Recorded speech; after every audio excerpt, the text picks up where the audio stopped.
They didn't scream. They didn't argue. They didn't threaten to leave a bad review or call the news. They just stood there, still and quiet, while the world around them treated them like furniture, present, but not worth noticing. What made the moment unforgettable wasn't what was said to them. It was how effortlessly they were dismissed. Like people who had wandered into the wrong place and just hadn't realized it yet. David Wilson had been planning the day for weeks. It wasn't extravagant. He wasn't that kind of man. What he wanted was simple, a quiet, dignified meal with his wife and daughter to celebrate the milestone they'd all worked toward together. His daughter, Autumn, had just graduated summa cum laude from Howard University.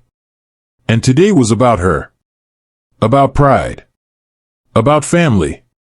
About honoring the kind of excellence that often goes unseen.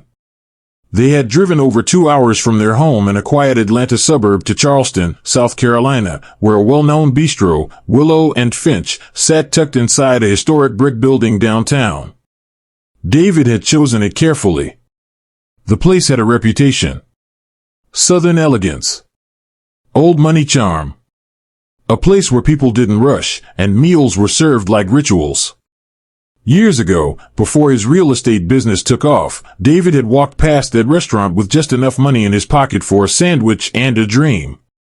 Back then, he promised himself he'd come back one day when it meant something.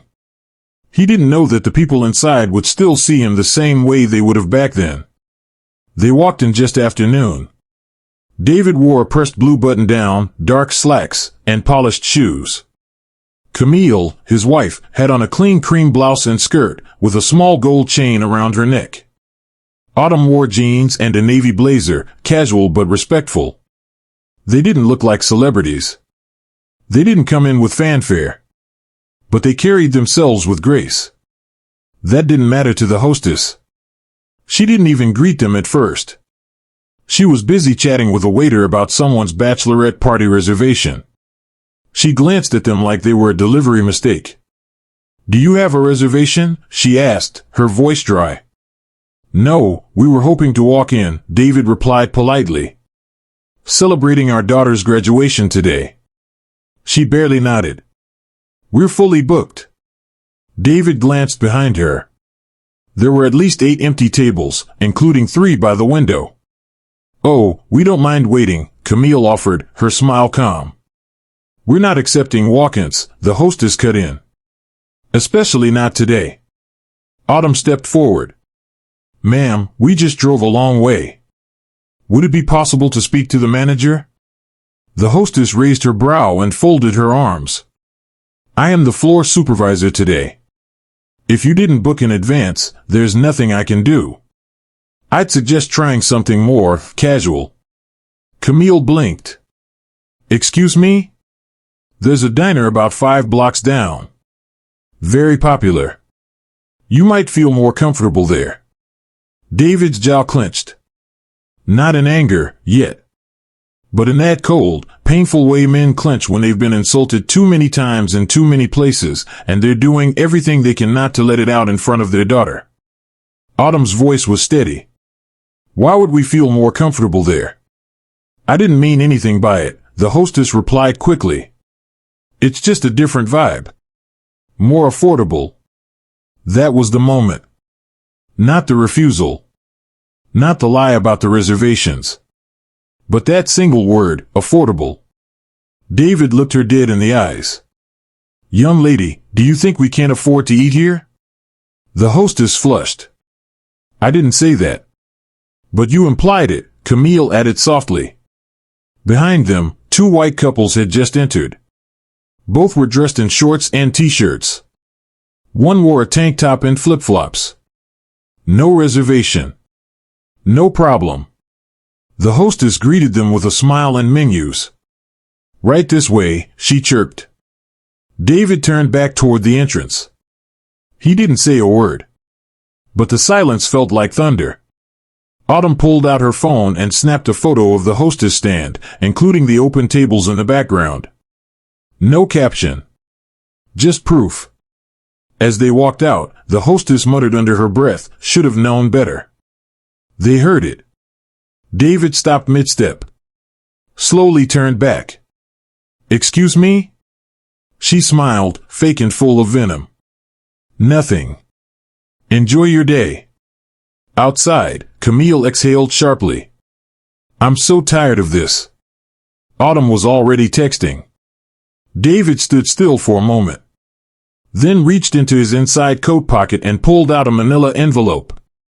He held it in his hand like a weight he'd been carrying for years. Inside was the finalized purchase agreement for Willow and Finch. Effective in 3 days, the Wilson family would become the new owners. David had kept it quiet on purpose. He didn't want to be treated differently because of who he was. He wanted to see who they really were. And now, he had. "Let's go eat somewhere that actually wants our money," he said. An hour later, the photo Autumn posted had gone viral. Not because she had thousands of followers, but because the image spoke louder than a caption ever could. A well-dressed black family standing near the hostess stand of a restaurant with plenty of open tables, being told they weren't welcome. The comments poured in. "Unreal. Bet they regret it now. Happens way too often. Name and shame this place." The restaurant didn't respond publicly. But internally, panic had already begun. Staff began texting each other. Someone recognized Autumn from the local news, a feature on young black graduates. Word spread. People started whispering. Some joked. Some didn't. The general manager returned from his day off to over 37 missed calls. That night, Camille sat with David on the couch while Autumn read the comments out loud. "Dad, are you still going through with the purchase?" David looked at the ceiling. "Now more than ever." Camille looked at him. "What are you going to do?" David leaned forward, steepling his fingers. "We're not firing anyone on day one. But we're going to let them show who they are once they realize who they answered to like that." Autumn smiled slowly. "You're going to let them seek you again." David nodded. "And then we'll see if their tone changes when they realize whose name is on the payroll." The only thing louder than the silence that followed the Wilsons out the door that day was the ripple effect they didn't intend to create. By the time David pulled out of the parking lot, the damage had already begun. Autumn's photo had left its mark. It didn't take long for people to start recognizing the restaurant's interior. It didn't take long for the questions to start. No captions. No hashtags. Just one image, a black family standing near a nearly empty dining room, politely speaking to a woman who clearly wasn't offering them a seat. And something about that image, something about the way it felt, set people off. Within hours, the post had been shared over 20,000 times. By the next morning, that number tripled. The restaurant's Yelp page was flooded. So was their voicemail. The general manager returned to the building early Sunday morning and found his hostess in tears, sitting in the manager's office, scrolling through messages on her phone. "They're calling me a racist," she said, voice shaking. "They're sending me threats. I didn't even know who they were." "You didn't need to know," the manager said, trying to stay calm. "You just had to follow protocol. Tell them the wait time. Offer them a seat at the bar. Something. They didn't look like they belonged here," she snapped. And there it was. The truth came out not as an apology, but as a reflex. The manager stared at her. "Say that again." She tried to backtrack. "I mean, they looked like like they weren't our usual crowd."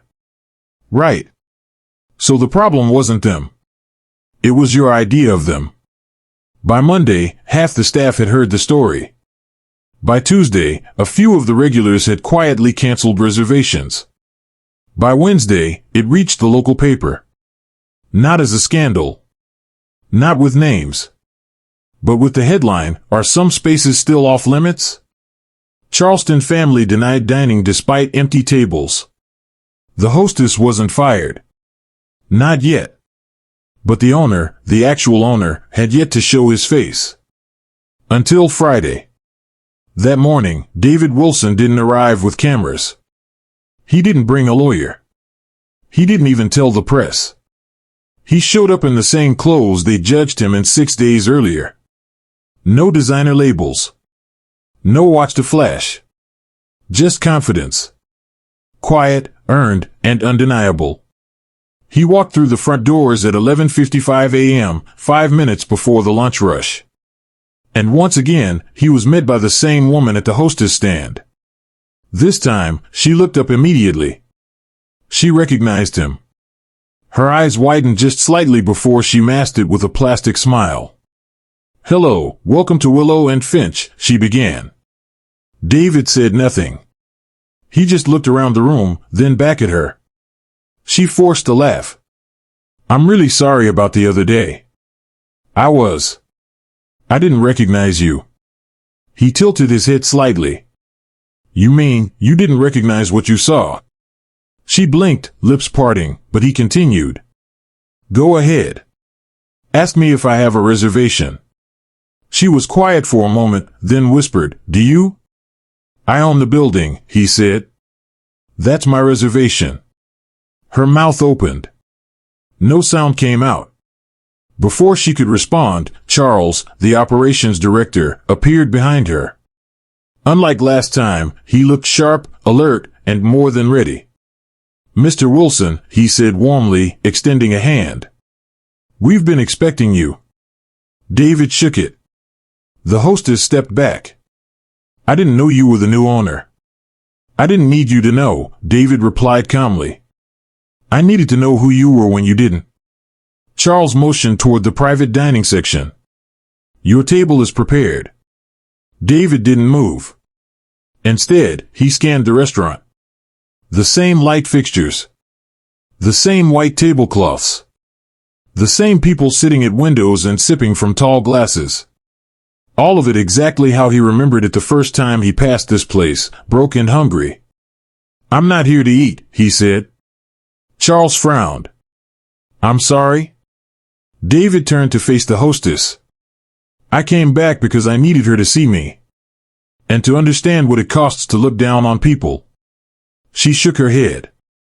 "I never said anything about race. I never said anything about money." "You didn't have to," David said. "It was in your face. It was in your tone. It was in the way you told my wife and daughter they'd be more comfortable somewhere else. That wasn't protocol. That was who you are when no one's watching." The room had fallen quiet. A few diners had noticed. Some pretended not to listen. Others stared outright. David pulled the envelope from his jacket again, the same one he'd carried the day they were turned away. "I'm buying the rest of this block," he said aloud. "Starting with this building."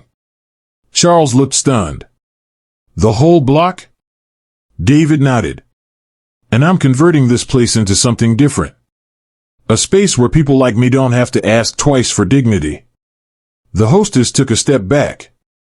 David turned to her one last time. "I'm not firing you," he said. "You'll resign before the week is over. Not because I said so, but because the mirror you'll look into after this will do the job for me." With that, he left. No meal. No press conference.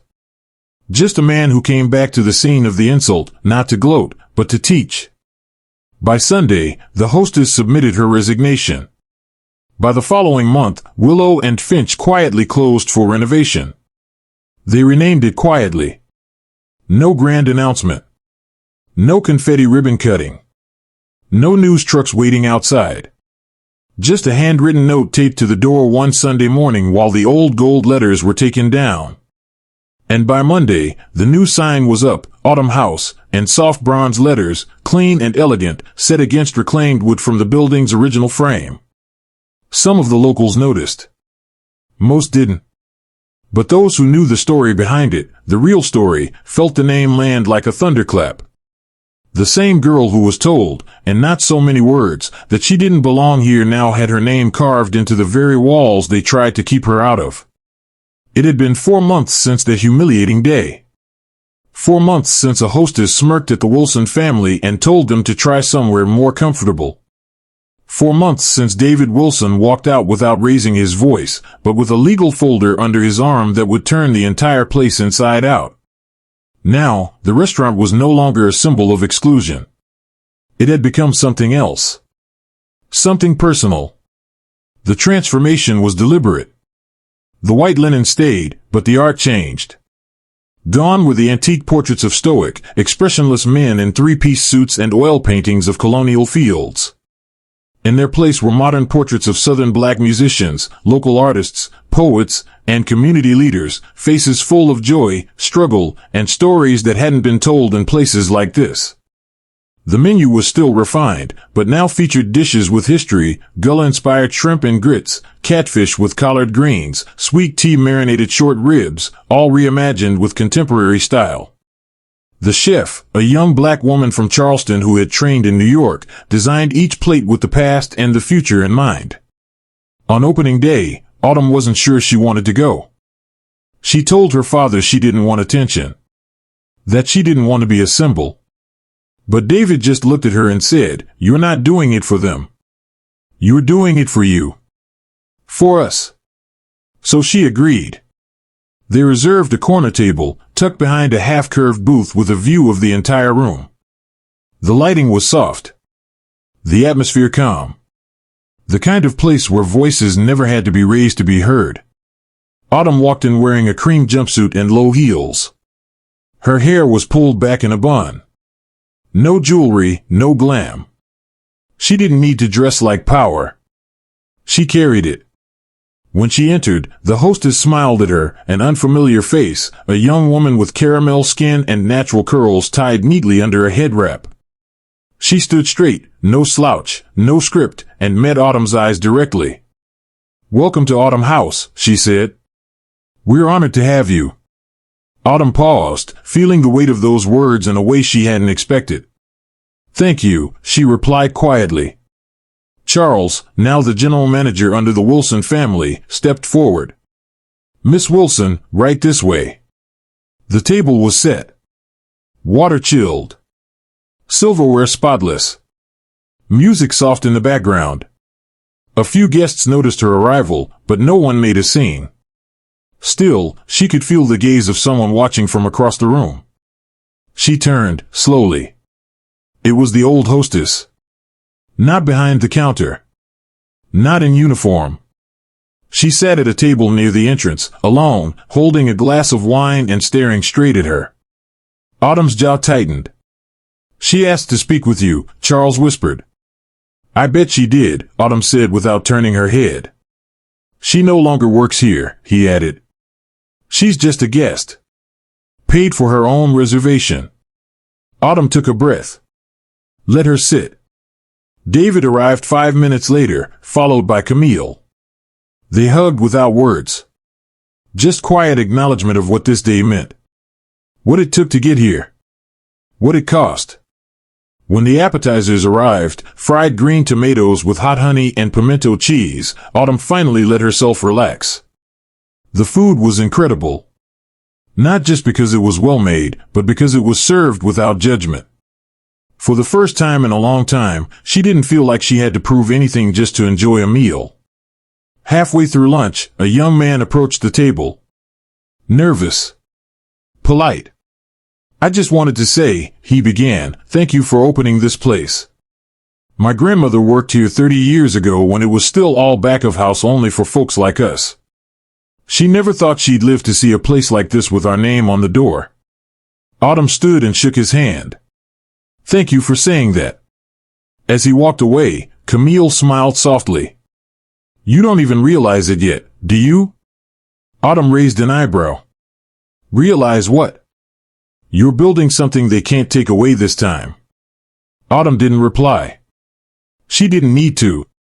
The moment that changed everything came just as they were finishing dessert. The old hostess finally stood. Walked slowly toward their table. Her face wasn't angry. It wasn't embarrassed. It was blank. The kind of expression you wear when you're not sure what you deserve. "I didn't come here to cause trouble," she said quietly. David said nothing. "I just needed to see it with my own eyes," she continued. "To see how far I'd gotten it wrong." Autumn looked at her. Measured her. "You saw what you were trained to see," Autumn said evenly. We just happened to be the ones who showed you the cost of it. The woman nodded. I'm sorry. You said that last time, Autumn replied. Before you told us to try somewhere more affordable. This time, the woman didn't defend herself. I don't work anymore, she added. I left. I couldn't stand the way people looked at me after that. I just wanted to tell you that I know I was wrong. Autumn thought about her response carefully. Not for the woman, but for herself. Then maybe you'll think twice next time before deciding who deserves to be served, she said. The woman nodded once, turned, and left the restaurant. No scene. No applause. Just closure. As the meal ended and the Wilson family stood to leave, a few tables clapped. Not loudly. Not performatively. Just a quiet ripple of appreciation. People who had seen the story unfold online. People who had felt it themselves in their own lives, their own jobs, their own skin. Before they walked out the door, Autumn turned to Charles. Don't forget to change the reservation book. He looked at her, puzzled. How so? Start with this, she said. 3 permanent seats.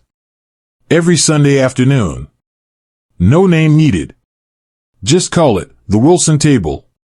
He smiled. It's done. And with that, they walked out, not just customers, not just owners, but symbols of what happens when dignity isn't given, but reclaimed. Slowly. Quietly. Without permission. Because sometimes, the most powerful revolutions don't come with noise. They come with a seat at the table, finally earned. They didn't set out to start a movement. They only wanted a seat. A meal. A moment of celebration.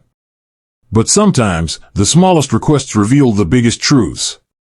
What began as a simple lunch became a citywide reckoning, and Autumn House, named for the girl they once told to eat somewhere else, became more than a restaurant. It became a mirror. And not everyone liked what they saw in it. In the weeks that followed the grand reopening, something strange happened. Quiet murmurs began spreading through Charleston's old money dining circles. Not outrage, not protest, just discomfort. Whispers behind napkins about how the tone of Willow and Finch had changed.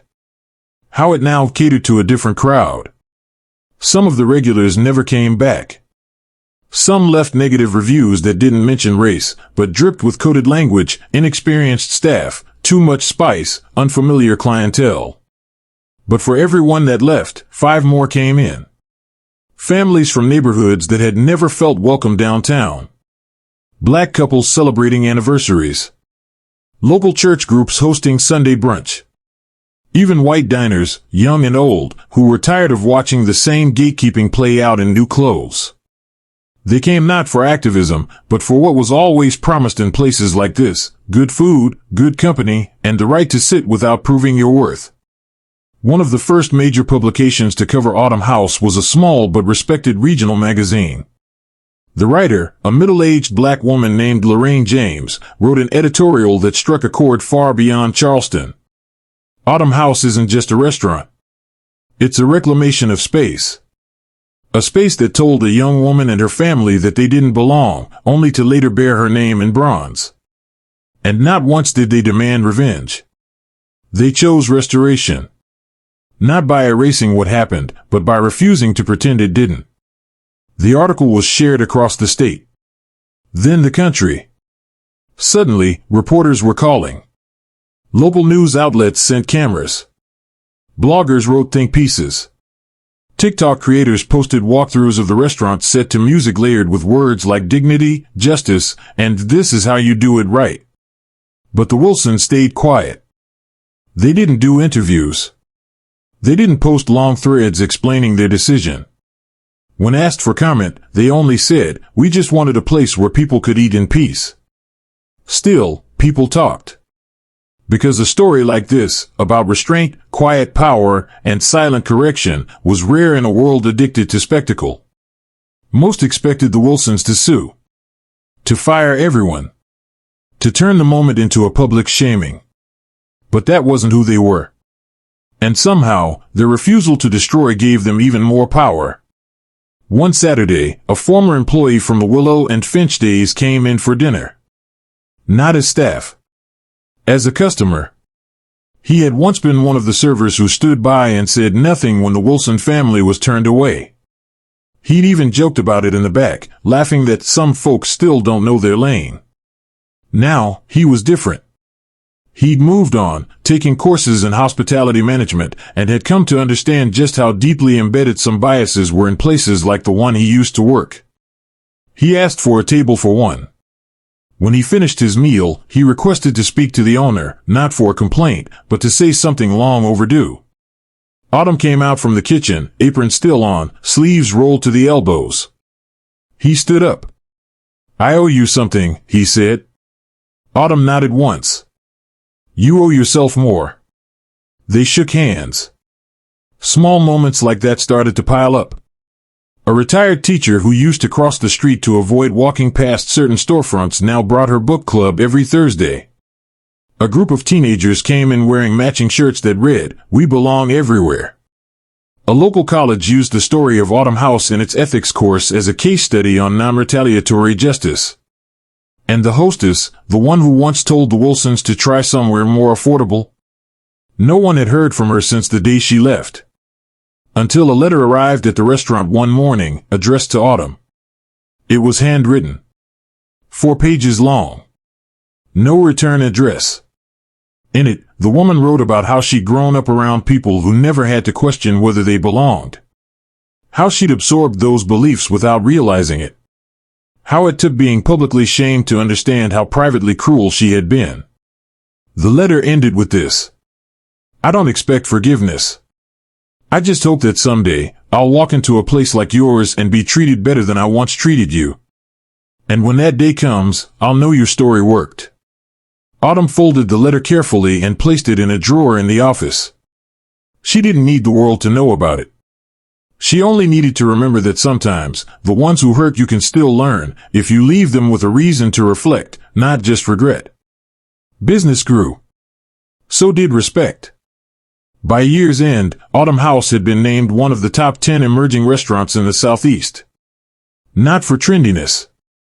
Not for a celebrity chef. But for what it represented, a return to dignity. Late one night, long after the last guests had gone home and the kitchen was clean, Autumn stood alone in the dining room. The lights were dim. The jazz had stopped. Outside, the streetlights reflected off the windows in soft gold. David walked in quietly, hands in his pockets. "You stayed late," he said. "Just thinking," Autumn replied. He looked around. "Still hard to believe?" "Not hard," she said. "Just surreal. That this all came from one person telling us we didn't belong." David smiled. "And what did you do?" Autumn looked at him. "I didn't yell. I didn't curse.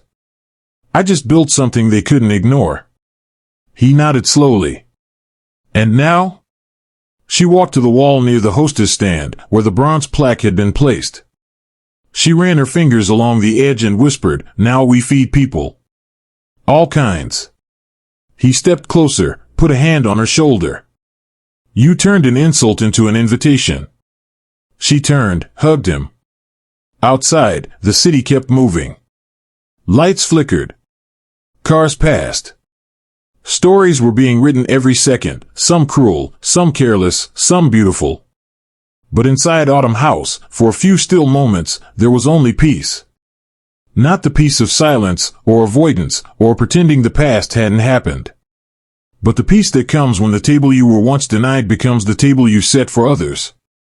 That's what the city learned. And what it would never forget. Sometimes, the most powerful response isn't a loud one. It's a quiet act of dignity that echoes far beyond the moment.